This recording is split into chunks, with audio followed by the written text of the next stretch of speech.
Eh bien, il est 8h32 sur studiocalita.com. Comme promis, c'est l'heure du débat que nous avons organisé ce matin sur Studio Calita. Un débat qui va être donc consacré à un sujet d'actualité brûlant.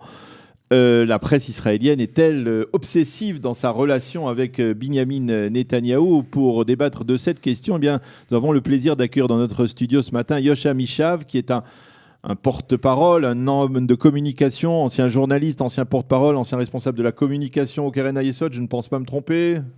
Oui, mais tout ce que je dirais ce matin sont des opinions absolument personnelles, voilà, qui n'a rien à voir avec le Keren Hayesod où vous travaillez ou continuez de travailler aujourd'hui. Rien à voir avec le Keren Hayesod et rien à voir non plus avec le ministère des Affaires étrangères où j'ai travaillé. Ah voilà, c'est ça. Et vous étiez diplomate. Voilà, effectivement.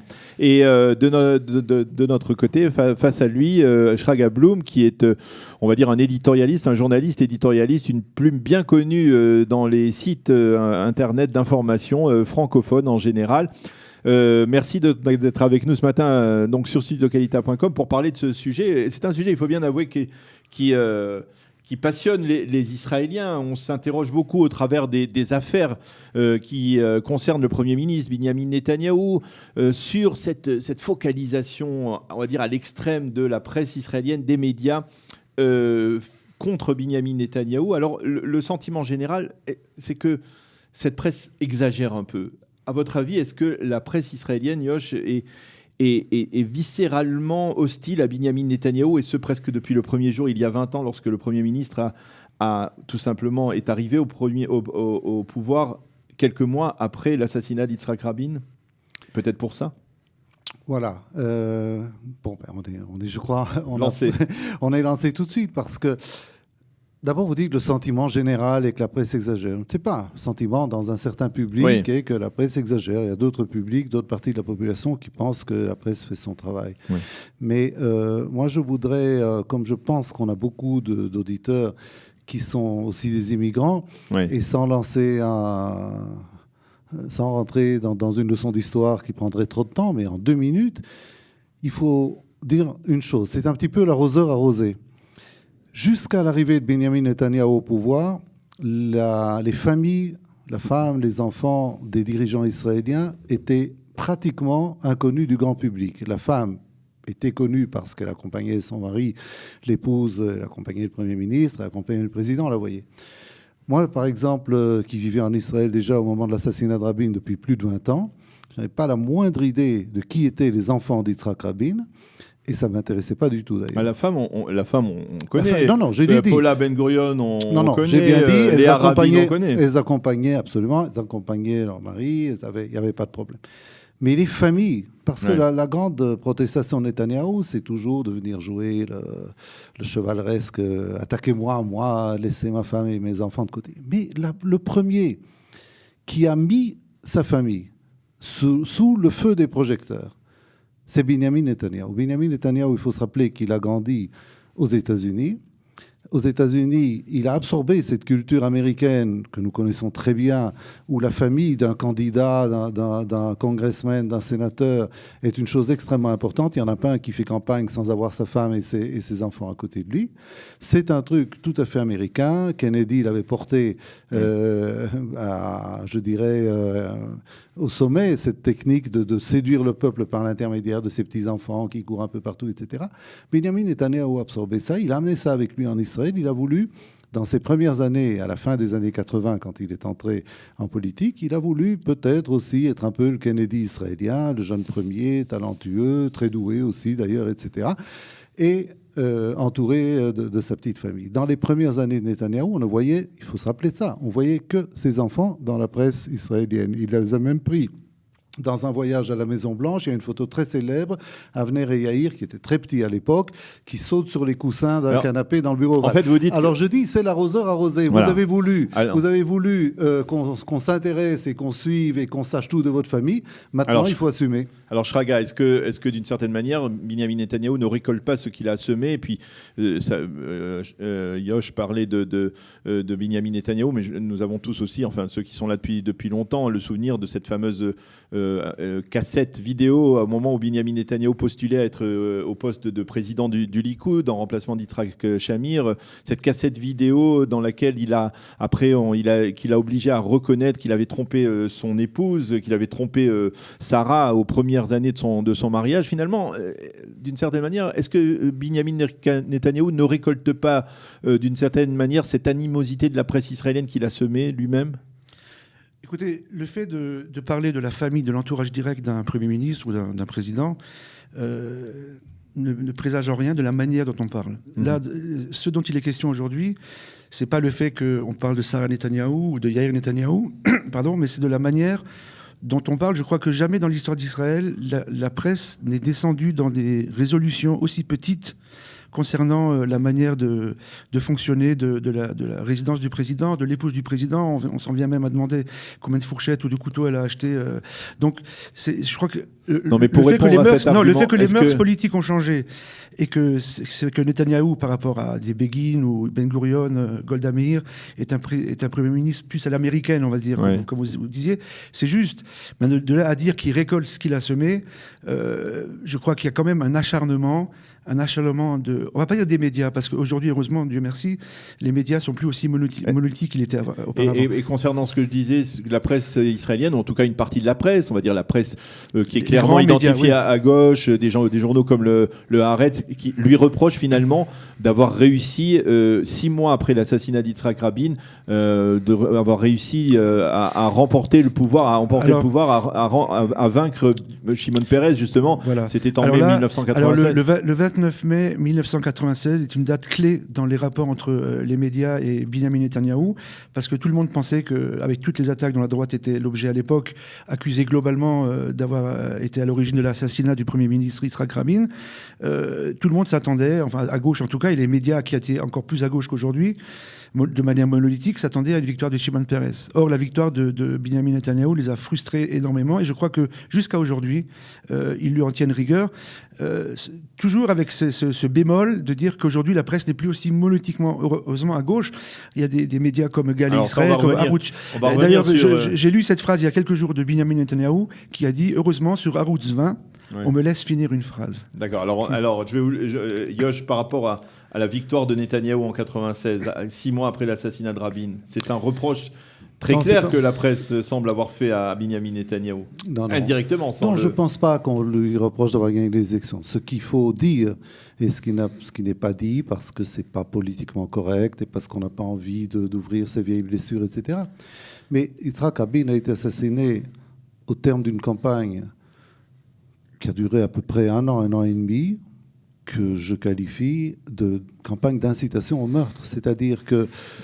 Mais quelle était la responsabilité directe de Netanyahou? Alors, je vais vous donner un exemple. Vous allez dire... Non. Lorsqu'en janvier 95, c'est-à-dire 10 mois avant l'assassinat, Binyamin Netanyahou dit à Mabat, donc au journal, aux infos du soir, sur la première chaîne, à l'époque, il y avait d'ailleurs à peu près que la première chaîne, il y a un attentat Tzomet Asrouchit à Hebron, et Binyamin Netanyahou dit la phrase suivante. Vous pouvez me vérifier, c'est tout à fait accessible.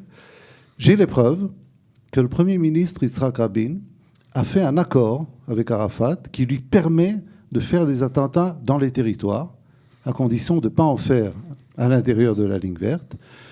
C'est-à-dire qu'en faisant des attentats dans les territoires, il créera un mouvement de panique un petit peu qui permettra plus tard la création d'un État palestinien. Faire sortir les habitants juifs. Voilà. Alors ça, Daniel, dans un pays en guerre, frappé par le terrorisme, le sang de ses citoyens coule, et il coulait à l'époque dans beaucoup d'attentats. Malheureusement, ça a continué. À cause de quoi ? Bien après aussi. À cause de quoi ? Non, mais attendez. Mais ça, c'est un autre débat. Oui. On n'est pas dans le débat Attendez, on peut faire un débat sur les accords d'Oslo, il n'y a aucun problème. Et moi, je suis le premier, même avec toutes les idées que j'ai, à reconnaître, il faut être aveugle pour ne pas les reconnaître, les défaillances d'accords d'Oslo.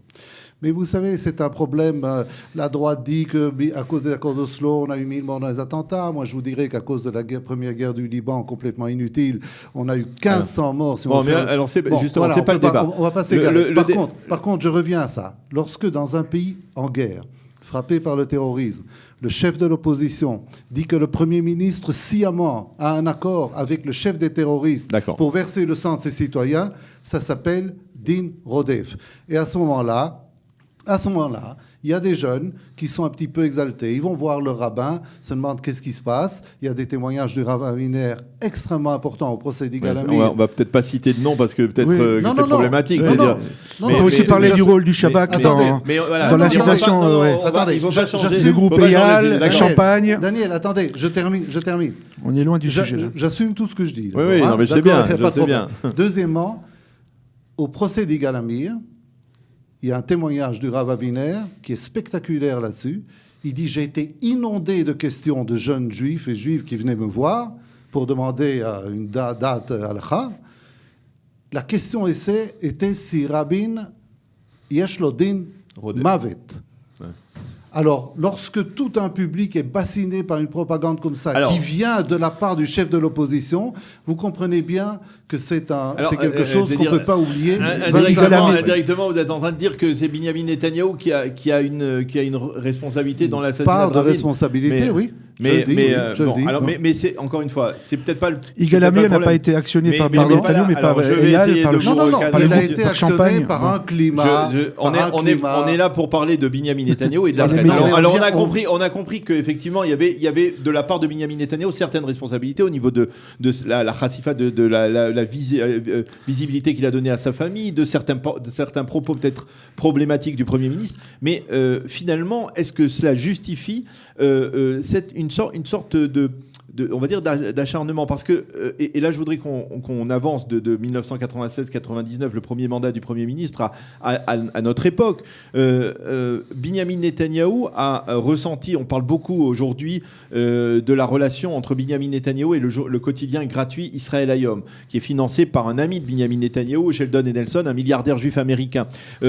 Pourquoi a-t-il ressenti le besoin, ou en tout cas Sheldon Adelson a-t-il ressenti le besoin de créer Yesh Me'ayin, ex nihilo, un quotidien gratuit qui aurait besoin, qui vanterait, on va dire, la politique du gouvernement. Est-ce que finalement la presse israélienne a des difficultés à reconnaître un minimum de réalisation favorable de Binyamin Netanyahou? Voilà. Je pose la question parce que voilà, Binyamin Netanyahou est parmi nous Premier ministre depuis quasiment 9 ans. Il a incontestablement, et on va le voir la semaine prochaine à l'ONU, obtenu des résultats extrêmement tangibles. Vous étiez diplomate en matière de diplomatie israélienne, des relations avec des pays comme l'Inde, comme la Chine, comme le Japon, comme la Russie aujourd'hui, comme l'Afrique, comme d'autres pays, et les pays arabes modérés dont on parle maintenant aussi. On a l'impression que c'est mis de côté par la presse israélienne et que la presse israélienne ne se focalise que sur les fourchettes du Premier ministre dans la présidence. Ouais. C'est ce que...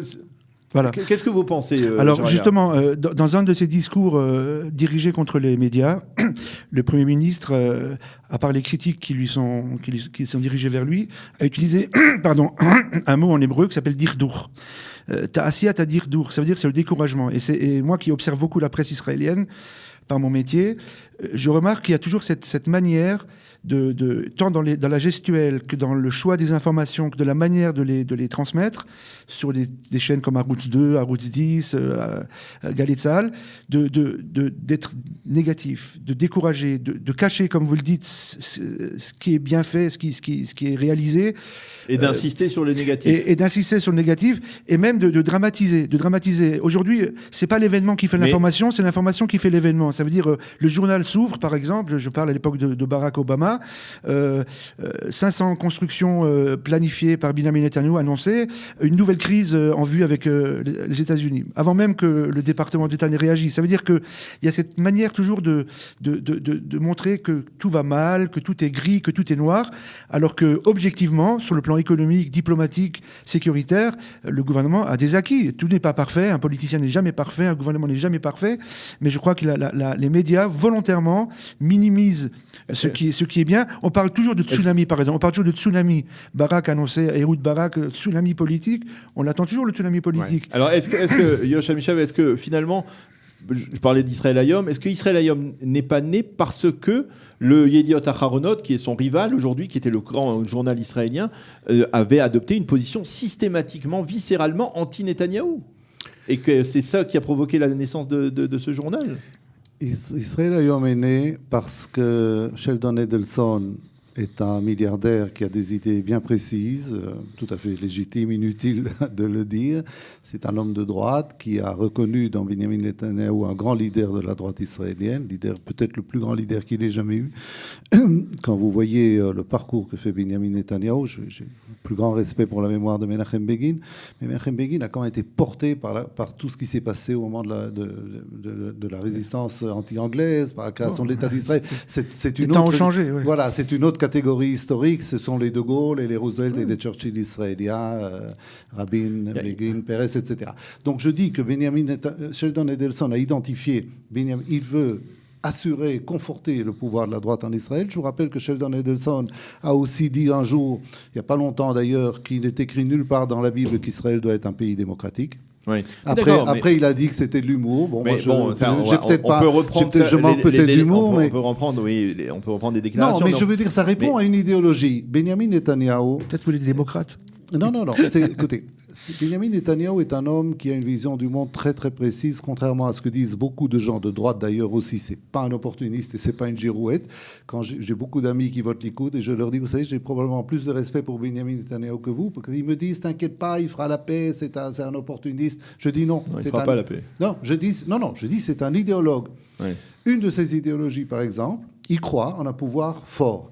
Et vous voyez ce qui se passe maintenant, l'offensive contre les médias, l'offensive contre la Cour suprême, l'offensive par l'intermédiaire de Naftali Bennett contre les libertés académiques dans les universités, code éthique, etc. Vous avez la volonté de créer un pouvoir plus fort, je dirais autoritaire. Mais vous croyez ça plaît à Vous ne croyez pas, Yosh, à cette manière, on va dire, très déplacée dont le fils de Netanyahou a présenté un peu la réalité selon laquelle il y a des pouvoirs obscurs comme celui de George Soros qui essaye par exemple, je vais être plus concret, qui disent comme par exemple le Keren HaChadasha, la fondation, la nouvelle fondation d'Israël qui est viscéralement on va dire à l'extrême gauche de l'échiquier politique israélien et qui a pour objectif de financer une déstabilisation du pouvoir pour permettre à la gauche de revenir au pouvoir. Ce sont des affabulations. Ce sont les mêmes théories conspirationnistes. On vous dit que les Américains ne sont pas allés sur la Lune et que tout ça va. Non, mais attendez. Le Keren HaChadasha, écoutez, je ne veux pas aller trop loin, mais c'est pas possible de penser que c'est la démonisation d'un adversaire politique. Exactement, en tant que juif, moi, ça me rappelle beaucoup de démonisations qui ont été faites à notre encontre. Pouvoir occulte, là, qui trame dans l'ombre. C'est occulte, c'est écrit. Mais non, c'est des financements qui viennent d'Europe, qui se passent par le New Israel Fund et qui arrivent chez Adala, chez B'Tselem, chez Ayosh. Prenons ensemble, si vous voulez, à une prochaine occasion. Ce serait bien que vous invitiez un francophone du Keren HaChadasha. Il va vous montrer... Pardon ? Y en a-t-il ? Oh, je pense, oui. Il doit y en avoir statistiquement, il doit y en avoir. Il va vous montrer ce que fait la Keren HaChadasha du nord au sud. Il y aura certaines choses qui ne vous plairont pas. Il y aura d'autres choses qui vous surprendront beaucoup. Non, écoutez, on ne peut pas rentrer dans des discours de démonisation comme celui-là. Maintenant, je vais vous dire, sur la Attendez, Daniel. Sur la négativité des médias. Quand j'étais porte-parole à l'ambassade d'Israël à Paris, je suis allé voir un jour un des grands journaux français pour me plaindre de ce qu'ils écrivaient sur Israël, etc. Le type me dit, comme on vous dit souvent, oui, vous n'avez pas tout à fait tort, il y a des choses, etc. Je vous promets, dans un prochain papier, je trouverai le moyen de... etc. Et puis il me dit une chose qui est évidente, mais je vais quand même la dire. Vous savez, la SNCF fait circuler des milliers de trains tous les jours en France. Ils partent à l'heure, ils arrivent à l'heure, ils donnent un service impeccable. Le seul train dont je vais parler dans mon journal, c'est celui qui aura déraillé, où il y a eu une grève sauvage, quelqu'un s'est suicidé sur la voie. C'est-à-dire les médias fonctionnent comme ça. Ils ne sont pas là pour demander à Benjamin Netanyahou, dans une interview qu'il refuse de donner d'ailleurs, à part à la chaîne 20, on se demande aussi un peu pourquoi, ils ne sont pas là pour lui demander s'il a bien dormi et comment était son petit déjeuner. Ils sont là pour parler de ce qui ne va pas et pas spécialement de ce qui va. Moi, Shraga, je voudrais demander à Shraga. Finalement, il y a des choses qui ont changé. C'est-à-dire Benjamin Netanyahou se plaint toujours de la presse israélienne, mais aujourd'hui la presse israélienne, il y a justement, vous parliez de la chaîne 20 qui est pro-Netanyahou. Il y a Israël Hayom, qui est un journal qui est aujourd'hui considéré comme le journal le plus diffusé, qui est pro-Netanyahou. Il y a, on va dire, il y a Makor Rishon, qui est un journal de la droite religieuse israélienne, qui est extrêmement bien diffusé. Il y a aujourd'hui des médias, on ne peut pas dire qu'il y a une seule pensée unique anti-Netanyahou dans la presse israélienne. C'est vrai qu'il y a le Yediot Aharonot, c'est vrai qu'il y a le Haaretz, c'est vrai qu'il y a des journaux comme ça qui ont une influence presque historique. Pourquoi finalement Netanyahou ne laisse pas passer, puis dire de toute façon, en plus c'est qu'apparemment l'impact de ces journaux est nul puisque Netanyahou est à chaque fois réélu. Voilà. Alors je voulais revenir à ça, mais par rapport à votre question, je crois que ce qui se passe, c'est que les médias qui s'acharnent contre Netanyahou sont comme par hasard les médias qui sont les plus lus à l'étranger et aussi par les diplomates. À Haaretz, par exemple, on a rarement vu des articles écrits par Le Monde ou Le Point qui citent Israël Hayom ou qui citent Arutz 20. Maintenant, je voudrais revenir aussi à ce que vous disiez au début sur cet effet de boomerang contre Netanyahou.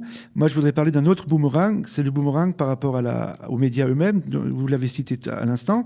C'est-à-dire que finalement, cet acharnement contre Binyamin Netanyahou et même sa famille se retourne contre les médias et contre ceux qui sont heureux de cet acharnement, parce que dans les sondages, finalement, électoralement, Netanyahou n'est absolument pas...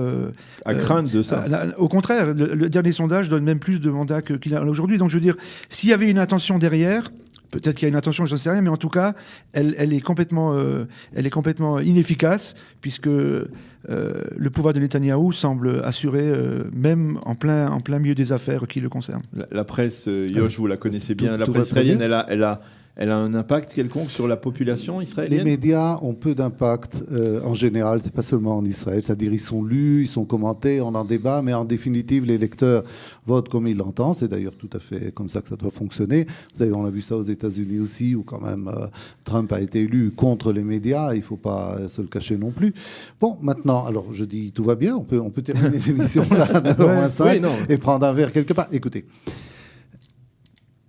Si la situation est réellement comme ça, comme vous la décrivez, et je pense qu'en gros elle l'est, alors je ne comprends pas cette campagne un peu hystérique quand même, menée par le pouvoir et par l'entourage du Premier ministre, qui cible des journalistes. Le Premier ministre est allé quand même à désigner nommément des journalistes dans une interview à la chaîne 20 d'ailleurs. Raviv Drucker. Parlait de Raviv Drucker. Ouais. Alors je veux dire, c'est quand même un petit peu, je ne sais pas, si le Premier ministre se sent tellement certain de lui, pourquoi livrer à la vindicte publique et encore en plus mettre un nom. Vous savez, c'est quand même, on a une histoire dans ce pays. Il y a d'autres gens qui ont été ciblés et pour finir, il leur est arrivé des choses qui n'étaient pas réellement désirables. On va dire ça comme ça diplomatiquement. Donc je ne sais pas s'il arrive quelque chose à Raviv Drucker demain. Je pense que, encore une fois, je veux dire, il ne faut pas jouer avec le feu. Moi, je m'attendrais d'un Premier ministre, il peut faire ses comptes avec les médias. C'est vrai que les médias ne le gâtent pas, ça, je ne peux pas le nier. Mais mettre le doigt à désigner nommément un journaliste à la haine, il faut dire comme ça, de ses supporters, en faire un danger en tant que personne, c'est ouvrir la porte à toutes sortes de choses que, à mon avis, un Premier ministre ne devrait pas faire. Alors il exagère, à votre avis, Netanyahou ? Il n'exagère pas. Je pense que c'est un vieux renard de la politique. Il sait aussi que c'est un filon qui peut marcher aussi, parce qu'il y a un rejet. Il y a un rejet, il faut le dire. Moi, j'entends beaucoup de gens autour de moi qui disent « Moi, je ne regarde même plus les informations ». C'est dommage, d'ailleurs.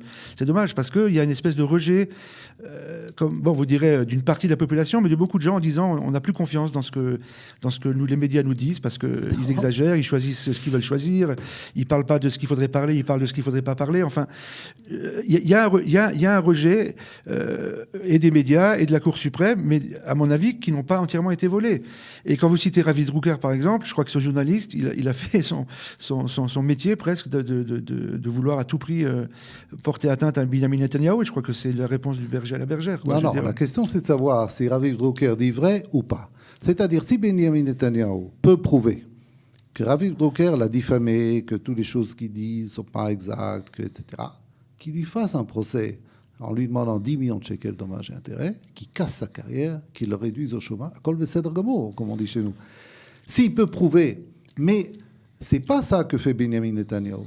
Il dit pas maintenant, chers amis, donnez-moi 7 minutes parce que j'ai décidé d'en finir avec Raviv Drucker, j'ai apporté avec moi, Je vous montre 1, 2, 3, 4, 5, il a dit comme ça, il a écrit comme ça, voilà ce qui s'est passé, etc. Et d'ailleurs, pour résumer mes 7 minutes d'intervention, je vous annonce que demain, mon avocat dépose une plainte en diffamation pour 20 millions de shekels et on va finir.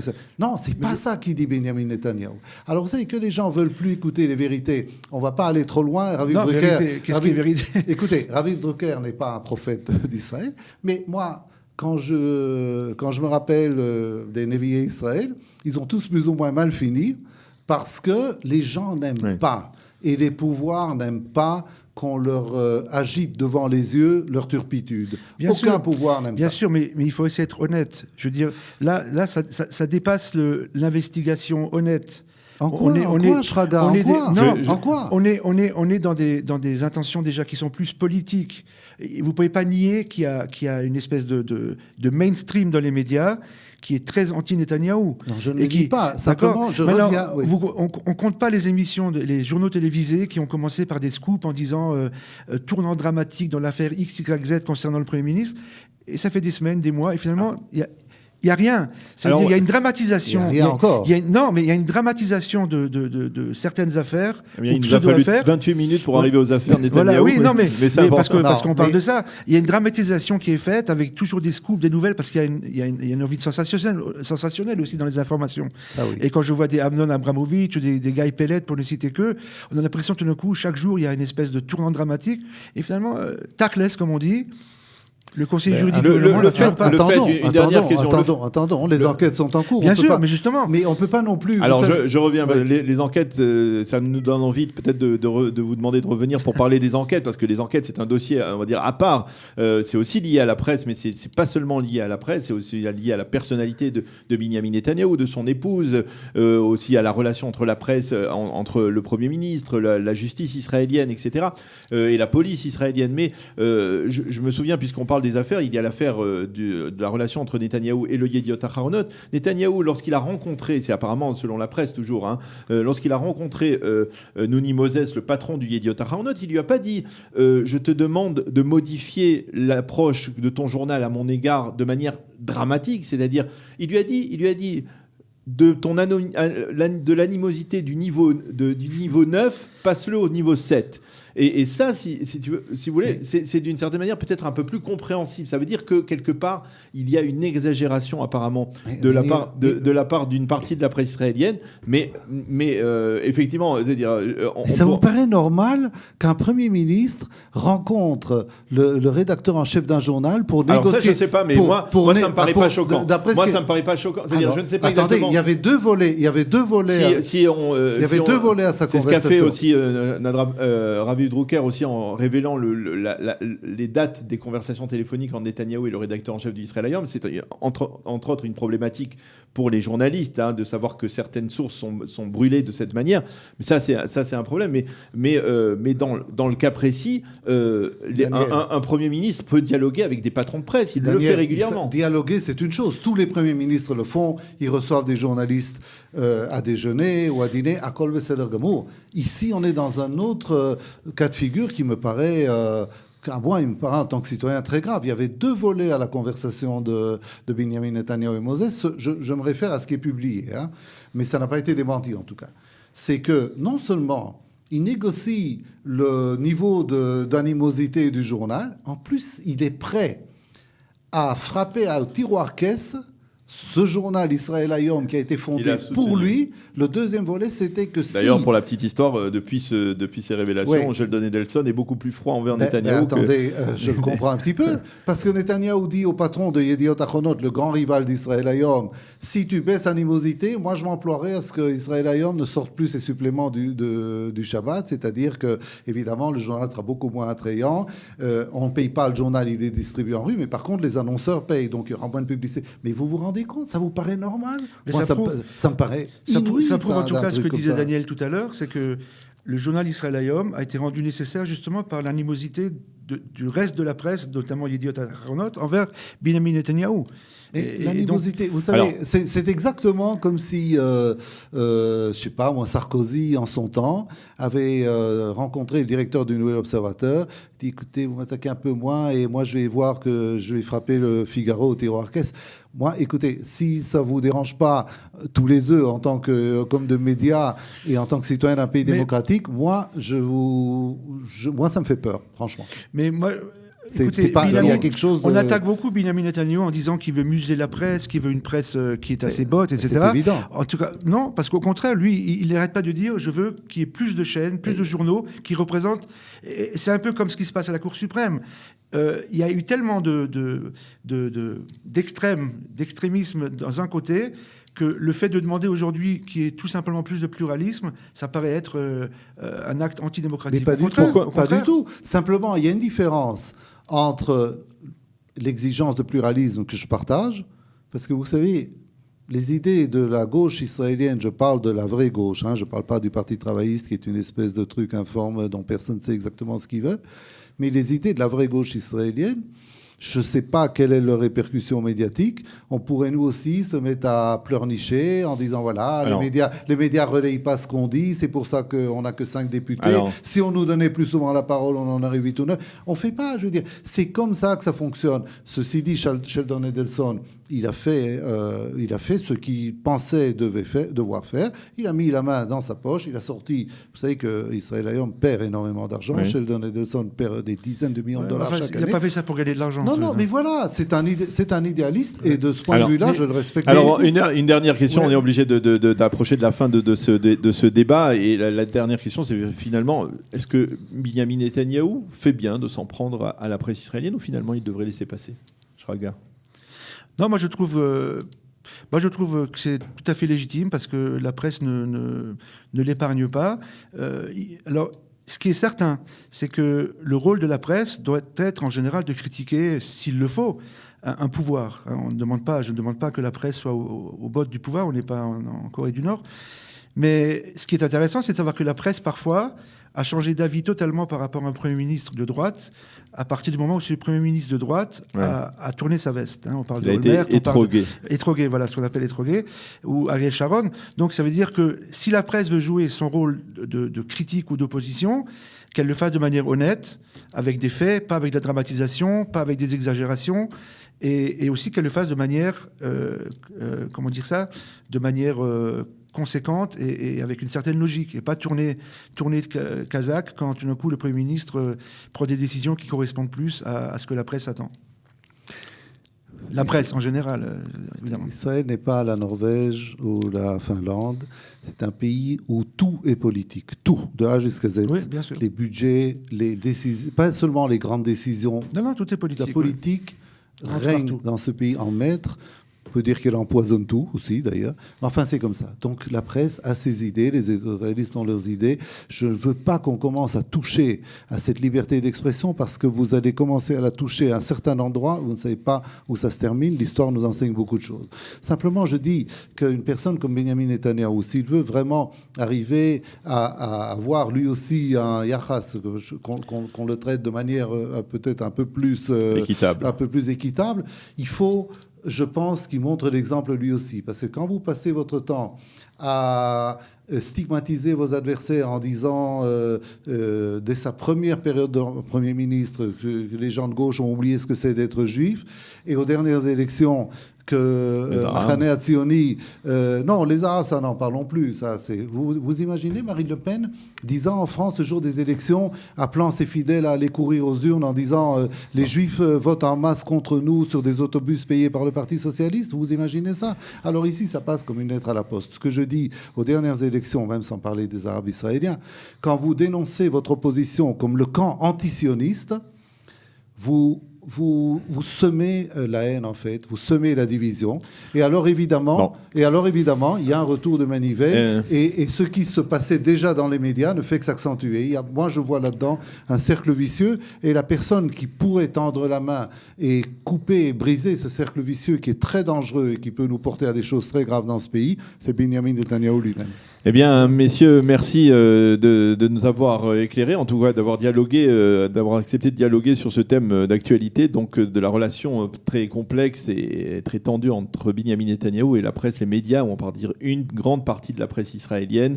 Merci d'avoir été avec nous ce matin sur studiokalita.com. Merci Yoshua Mishav, merci Shraga Bloom et Merci à vous. Shabbat Shalom. Et on peut même vous souhaiter Shana Tova. Shana Tova aussi. Shalom, Shana Tova. Voilà, c'est la fin de cette émission, c'est la fin de cette heure d'actualité sur studiokalita.com. On vous souhaite bien sûr de passer une agréable journée. Shabbat Shalom. On se retrouve dimanche à 8h précise sur studiokalita.com pour une heure d'actualité.